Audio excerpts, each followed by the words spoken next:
Somebody took it away from me in the blink of an eye. In less than a month, this woman destroyed what I had worked for 15 years. I mean, your credit score is basically all you have. I was mugged, they got my information. It can really negatively affect your life. Then they went off with the information and basically became me. I feel it's a loss of control that someone's out there pretending to be you and doing things in your name that can come back to haunt you. Somebody was using my name and all my personal data. They'd done it all. I just didn't even know where to start. They had a long record. It's a terrible feeling. Identity theft. It happens when your personal information is stolen and used without your knowledge. It's a serious crime that can cost you time and money, ruin your credit, and destroy your good name. When I was a victim of identity theft, my mail had been stolen. I was shopping at a grocery store and someone took my wallet. I think I made a purchase and they stole all my debit card information. My briefcase had been tampered with, and when I looked in it, I saw that my passport and my driver's license, which I had in there, had been taken. Identity theft happens when someone takes information about you and then uses it to commit fraud. Identity theft is very serious. We know that identity fraud in its various forms has affected 10 million people in any given year. And what that means in dollars is that it's a loss to businesses of about $50 billion. On top of that, victims of identity theft have spent $5 billion trying to undo this harm. Everyone needs to be conscious that identity theft is real. When you get news that your identity has been potentially stolen, it's sort of this open-ended problem that has occurred, and you don't know what's going to come of it. No one's immune, which isn't to say that we're powerless. There's a lot we can do to deter, detect, and defend ourselves. My identity was stolen when I was mugged. It is pretty traumatic, especially how it happened to me. They got my information and it happened. Then they went off with the information and basically became me when they went to charging items in stores. Identity thieves can only take advantage of you if you give them information or if they obtain information about you. So what you want to do is take steps to make it less likely that your information falls into the wrong hands. There are many ways that you can do that. And the first is to stop and look in your wallet. What are you carrying around? And if you lose your wallet, are you giving somebody else an opportunity to commit identity theft? So avoid carrying around any identification that has your social security number on it in your wallet, because that can be used very easily and efficiently by identity thieves. They could have your name, they could have your birth date, but if they don't have your social security number, they're not going to get very far. But all they really need is a social security number, and they can misspell your name and still get credit. The only place that social security card number should be is in your head and protected somewhere at home where you keep your other valuables. And if someone asks you to provide a social security number, ask them why they need it, how they're going to keep it, how they're going to safeguard it, because you don't want that number to fall into the wrong hands. I had an incident that I thought was a valid reason to give out information until they asked for my social security number. I went as far as the first 3 digits. I thought, gee, they don't need that. And then I hung up.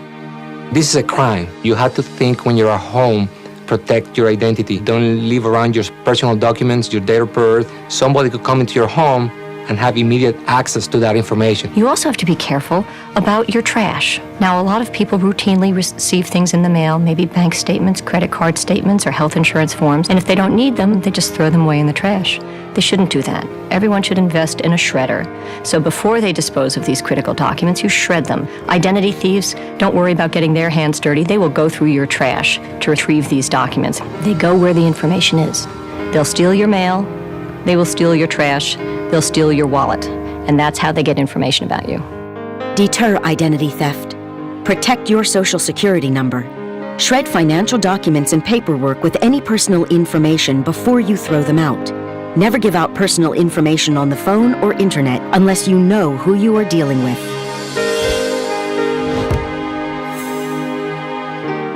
My name is Nicole M. Robinson. The woman who stole my identity, her name is Nicole A. Robinson. She stole my information from the pharmaceutical company that she works for. After this happened, it devastated my financial life. I ordered my credit reports, and I received a credit report in the mail that was 54 pages long. It had over 170 accounts, 140 of them were in collections. It had 42 different names and 65 different addresses on it. Not only was somebody else reaping the benefits of my good credit, I could no longer have access to my own good credit. And I cried. I cried every day for 3 months. On top of the financial and the time that people spend in resolving these issues, it's an emotional burden on victims. My life before the identity theft case was wonderful. In less than a month, this woman destroyed what I had worked for 15 years. She got my life. If an identity thief uses, for example, your social security number and applies for new credit in your name, as opposed to raiding an existing account, there may be no way for you to know about it unless you've checked your credit report and you see that a new account that you didn't even know about has been opened in your name. That's why it's very important to monitor your credit report regularly. Detect identity theft. Check your credit report at annualcreditreport.com. Federal law gives you the right to a free credit report every year from the 3 national consumer reporting companies. Review your financial accounts regularly. Look for charges you did not make.